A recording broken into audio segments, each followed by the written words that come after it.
हर हर Mahadev everyone, जय Siya Ram. Friends, नौ ग्रहों की कृपा चाहिए तो ऐसे में आपकी सहायता दो लोग करेंगे, एक तो माता प्रकृति और एक मैं।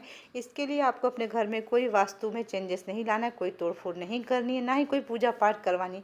बहुत सरल सा उपाय आपके साथ शेयर करें, वीडियो को शेयर जरूर करें। देखिए, नौ ग्रहों में जो नौ ग्रहों के राजा है वो सूर्यदेव हैं। सूर्यदेव हमें जीवन में देते क्या है? आत्मविश्वास के कारक होते हैं, पिता के कारक होते हैं, मान सम्मान के कारक होते हैं, लीडरशिप के कारक होते हैं। ऐसे में सूर्यदेव को मजबूत करें, अपने घर में आग का पौधा जरूर लगाना चाहिए। आप कहीं पर भी आग का पौधा लगा सकते हैं। दिशा मैंने यहाँ बता दी है सभी ग्रहों के विषय में, तो आप देखते चलेंगे दिशा भी। अब आपको अगर एंजाइटी, डिप्रेशन रहती है, टेंशन रहती है, छोटी छोटी बातों की, तो अब आपको चाहिए मानसिक शांति के लिए आप चंपा का पौधा अवश्य लगाएं। चंपा का पौधा लगाने से जीवन में सुख शांति आती है। जो पीड़ा है, मानसिक पीड़ा, वो समाप्त होती है। चंपा को फूल को जरूर स्मेल करते रहना चाहिए।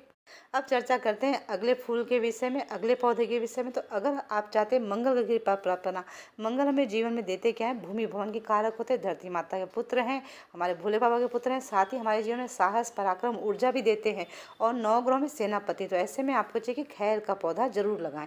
आप खैर का पौधा लगाएंगे छोटा सा, तो इससे आपके जीवन में मंगल ग्रह मजबूत होंगे। अब चर्चा करते हैं बुध ग्रह के विषय में। बुध हमें देते क्या है? बुद्धि, वाणी, व्यापार के कारक माने गए हैं। साथ ही हमारे जो कम्युनिकेशन स्किल उसके भी कारक माने जाते हैं। तो ऐसे में आपको चाहिए कि आप तुलसी का पौधा अवश्य लगाएं। मैंने दिशाएं सभी पौधों को लगाने की यहाँ पे शेयर कर दी हैं। तुलसी माता की पूजा रोज करनी चाहिए, केवल रविवार और एकादशी के दिन उनमें जल नहीं देना चाहिए। इस बात को ध्यान रखिए। अब चर्चा करते हैं अन्य ग्रह, गुरु ग्रह के विषय में। गुरु ग्रह में जीवन में देखिए क्या है? गुरु ग्रह जो होते हैं विवाह के कारक होते हैं, महिलाओं में ज्ञान के कारक, संतान के कारक होते हैं और साथ ही आध्यात्म के कारक होते हैं। ऐसे में गुरु ग्रह का बलवान होना बहुत ज़्यादा जरूरी है। गुरु एक ऐसे ग्रह का अच्छे होना कुंडली में, तो सभी जो भी दोष होते हैं समाप्त हो जाते हैं, ऐसा ज्योतिष शास्त्र में बताया गया है। तो आपको चाहिए केले का पौधा अवश्य लगाएं, परंतु केले का पौधा घर के मुख्य द्वार पर नहीं लगाना चाहिए। घर के पीछे बालकनी में आप तुलसी मैया के साथ लगा सकते हैं, कहीं दूर लगाएं। बात करते हैं शुक्र ग्रह के विषय में। शुक्र हमें देते हैं यहाँ के जीवन में प्रेम, सौंदर्य, ऐश्वर्य देते हैं और पुरुषों में विवाह के कारक होते हैं। तो ऐसे में आपको चाहिए कि आप सफ़ेद रंग के गुलाब या गुलर का पौधा अवश्य लगाएं। यदि आप ऐसा करते हैं तो शुक्र ग्रह की कृपा प्राप्त होती है।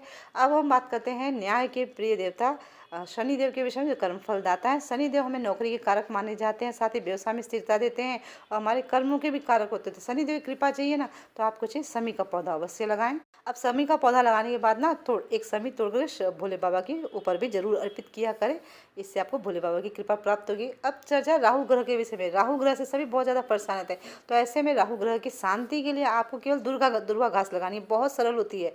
दुर्वा घास लगाना लगाइए और फिर हर बुधवार को गणपति बप्पा को अवश्य चढ़ाइए। अब चर्चा करते हैं केतु के विषय में। केतु ग्रह के लिए आपको कुसा घास लगानी चाहिए। कुसा लगाने से पितरों की कृपा भी प्राप्त